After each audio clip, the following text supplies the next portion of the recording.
ముఖ్యమంత్రి రేవంత్ రెడ్డి గారు ఇటీవల రవీంద్ర భారతిలో జవహర్లాల్ నెహ్రూ హౌసింగ్ సొసైటీకి 38 ఎకరాలు బదలాయింపు సంబంధించినటువంటి కార్యక్రమంలో పాల్గొన్నారు. వారికి ఆ యొక్క ఇళ్ల పట్టాలు కూడా అందజేయడం జరిగింది. అయితే ఆ వేదికగా ముఖ్యమంత్రి గారు కొన్ని వివాదాస్పదమైనటువంటి వ్యాఖ్యలు చేశారు. యూట్యూబ్స్పై ముఖ్యంగా ఆయన సీరియస్గా కొన్ని వ్యాఖ్యలు చేశారు. కారణం ఏంటంటే, కొంతమంది యూట్యూబ్స్ అంటే కొండారెడ్డిపల్లికి వెళ్ళి రుణమాఫీ కాలేదని చెప్పేసి కొంతమంది అక్కడికి వెళ్ళడం జరిగింది. అయితే ఆయన అన్న ఉద్దేశం ఏంటంటే, నిజమైన జర్నలిస్టులు ఎవరు, అసలు జర్నలిస్టులు ఎవరు, జర్నలిస్టులకు ఉన్నటువంటి రూల్స్ ఏంటి అని మాకు అర్థం కావట్లేదు. ప్రతి ఒక్కరు ట్యూబ్ పెట్టుకుంటున్నారు, ఒక గొట్టం పట్టుకుంటున్నారు, అలాగే ఒక ఐడి కార్డు వేసుకుంటే మీరు జర్నలిస్టులు అంటున్నారు, వారిని ఏదన్నా అంటే జర్నలిస్టులపై దాడి అంటున్నారు అని చెప్పేసి అంటున్నారు. అయితే ఆయన ఎందుకు ఈ వ్యాఖ్యలు చేయాల్సి వచ్చిందంటే, కొంచెం బీఆర్ఎస్కి ప్రోగా ఉన్నటువంటి కొన్ని యూట్యూబ్ ఛానల్స్ ప్రత్యేకంగా కొండారెడ్డిపల్లికి వెళ్ళి అక్కడ కొంత చేయడం జరిగింది. అయితే టీఆర్ఎస్కు సంబంధించినటువంటి టీ న్యూస్ సంబంధించిన కొంతమంది జర్నలిస్టులు కూడా అక్కడికి వెళ్ళి అక్కడ పబ్లిక్ టాక్ లాంటివి తీసుకోవడం జరిగింది. అయితే ఈ విషయంపై సీఎం చాలా సీరియస్గా అయ్యారు. కారణం ఏంటంటే, ఇట్లా యూట్యూబ్లు అని పేరుతో వస్తున్నారు, ప్రతి ఒక్కరు జర్నలిస్ట్ అంటున్నారు, ఏదేమన్నా అంటే వారు జర్నలిస్టుల హక్కులు, జర్నలిస్టులపై దాడులు జరుగుతున్నాయని చెప్పేసి అంటున్నారు. ఇది మాది ప్రజాప్రభుత్వంలో మేము అందరినీ సమానంగా చూస్తాం, జర్నలిస్టులు అనేవాళ్ళు మాకు అందరికి సమానమే, దీనికి ఒక నియమ నిబంధనలు మీరే పెట్టుకోండి, అసలు ఎవరిని గుర్తించాలో ఎవరిని గుర్తించకూడదు అని చెప్పేసి కొంచెం అన్నారు. అయితే వారిని ఉద్దేశించిన మాటలుగానే మనం పరిగణించాలి. అయితే ఆయన అందరూ ఓవరాల్గా చేసినట్టు ప్రచారం జరుగుతుంది. అంటే ఈ ప్రతి ఒక్క యూట్యూబ్ని ఆయన ఈ విధంగా అన్నట్టు అంటుంది. ఎందుకంటే చాలామంది జర్నలిస్టులు కూడా ఇప్పుడు యూట్యూబ్ని ఆసరా చేసుకొని వృత్తిగా చేసుకొని ఉంటున్నారు.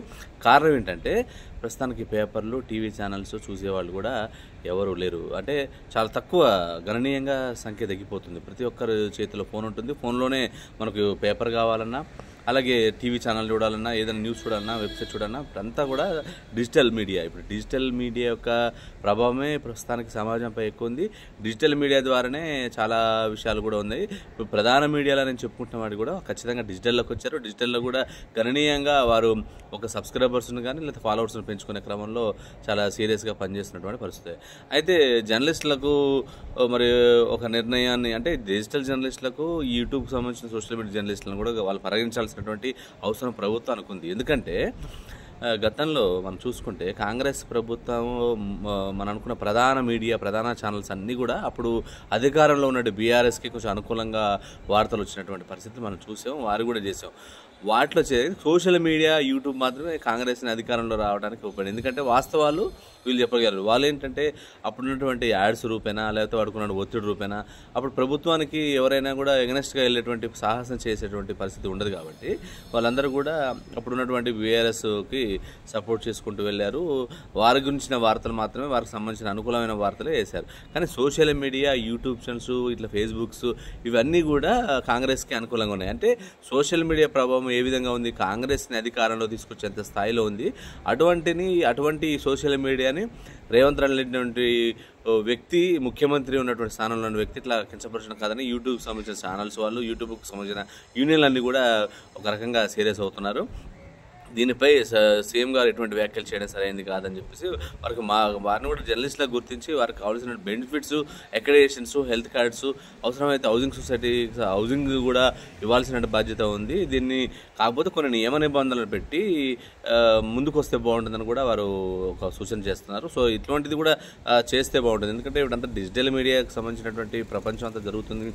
మనం డిజిటల్ మీడియాలో కూడా ఈ వీడియోలు చెప్పుకోగలుగుతున్నాం, జనాలకు దగ్గర అవ్వగలుగుతున్నాం. కాబట్టి ఖచ్చితంగా వారికి, అంటే సోషల్ మీడియా అనుకున్న దాంట్లో యూట్యూబ్, ఫేస్బుక్, తర్వాత ఇన్స్టాగ్రామ్, ఇలాంటి వారికి నిజంగా జర్నలిస్ట్గా రావాలనుకుంటే వారికి ఏదైనా టెస్ట్ దారునో, లేకపోతే కొంత క్వాలిఫికేషన్ దారునో, లేకపోతే వాళ్ళు కొనసాగాలనుకుంటే ఒక రకమైన గుర్తింపు తీసుకోవడము, ఇటువంటి నియమ నిబంధనలు పెట్టుకొని స్వయంగా నియంత్రణ చేసుకుంటూ ఒక మంచి వైపు వెళ్ళే ప్రయత్నం చేస్తే బాగుంటుంది అనేది ఒక సూచన చేయాల్సిన అవసరం ఉంది.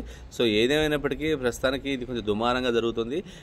సీఎం లాంటి వ్యక్తి ఇటువంటి వ్యాఖ్యలు చేయడం సరిగ్గా కాదు. ఎందుకంటే మనకు సీఎంఓకి సంబంధించినటువంటి ఫేస్బుక్ ఎంతో పాపులర్ తెలుసు, ట్విట్టర్ అకౌంట్స్ తెలుసు. అంటే స్వయాన ముఖ్యమంత్రి గారు కూడా సోషల్ మీడియాలో యాక్టివ్గా ఉంటారు. సో ఆయన యూట్యూబ్స్లో కానీ వీటిలో కానీ యాక్టివ్గా ఉంటారు. ఆయన కూడా ఇటువంటి వ్యాఖ్యలు చేయడం అనేది కొంత అందరూ ఫీల్ అయినటువంటి పరిస్థితి. ఏదైనప్పటికీ కూడా ఆయన అనుకునేందంటే కొండారెడ్డి పెళ్ళికి వచ్చినటువంటి కొంతమంది యూట్యూబ్ ఛానల్స్ చేసినటువంటి గందరగోళాన్ని దృష్టిలో పెట్టుకొని కామెంట్ చేసినట్టు మనం భావించాలి. ఎందుకంటే ఆయనకు మీడియా పట్ల, ఆయనకున్న సోషల్ మీడియా పట్ల అవగాహన ఉంది. ఆయనకు అందరికీ న్యాయం చేసేటువంటి పరిస్థితి కూడా కనబడుతుంది. ఎందుకంటే జర్నలిస్టులకు ఎప్పుడూ 18 సంవత్సరాలుగా వారికి కావాల్సినటువంటి హౌసింగ్ సంబంధించి అన్ని కూడా పెండింగ్లో ఉన్నాయి. వాటిని ఈయన రాగానే 100 రోజులు చేస్తా అని చెప్పారు. అక్కడి నుంచి ఫైల్ మొదలైంది. సో ఇది మనం చూసుకోవచ్చు. ఎలక్షన్స్, కోర్ట్స్, తర్వాత బిజీలో ఉండడం జరిగింది. రుణమాఫీకి సంబంధించిన విషయంలో కూడా బిజీ ఉండడం జరిగింది. ఆ తర్వాత వీరికి ఇవ్వడం జరిగింది. నువ్వు రాబోయే జర్నలిస్టులు కూడా ఇస్తామని చెప్పేసి అన్నారు. సో ఏదేమైనప్పుడైనా యూట్యూబ్లో విషయంలో రేవంత్ రెడ్డి కేవలం కొంతమందిని ఉద్దేశించి చేసిన వ్యాఖ్యలుగా మనం భావించాల్సినటువంటి అవసరం ఉంది, పరిస్థితి కూడా ఉంది. సో చూద్దాం. ఖచ్చితంగా సోషల్ మీడియాని ఆయన దూరం చేసుకోడు. సోషల్ మీడియా కాంగ్రెస్ పార్టీకి అవసరం. ఖచ్చితంగా వారు ప్రజాప్రభుత్వం అంటూ కూడా ముందుకెళ్తున్నారు. వారికి ఇప్పుడు హైడ్రా విషయంలో కూడా మంచి మైలేజ్ వస్తుంది. ఎక్కువ సోషల్ మీడియాలోనే ఈ యొక్క ప్రభావం కానీ, గవర్నమెంట్కి పేరు రావడం కానీ ఇవి కేవలం ఈ సోషల్ మీడియాలో ప్రజలకు దగ్గర అయినటువంటి పరిస్థితి ఉంది కాబట్టి దాని ద్వారానే గవర్నమెంట్కి కూడా పేరు వస్తుంది. సో సోషల్ మీడియాని ఆయన కొంతమందిని ఉద్దేశించి అన్నట్టుగానే భావించాలి. చూద్దాం రేపు ముందు భవిష్యత్తులో ఎటువంటి నిర్ణయాలు తీసుకుంటారు, వారికి పాలసీ ఎటువంటి చేస్తారు అనేది మాత్రం వేచి చూడాలనేటువంటి పరిస్థితి. Thank you.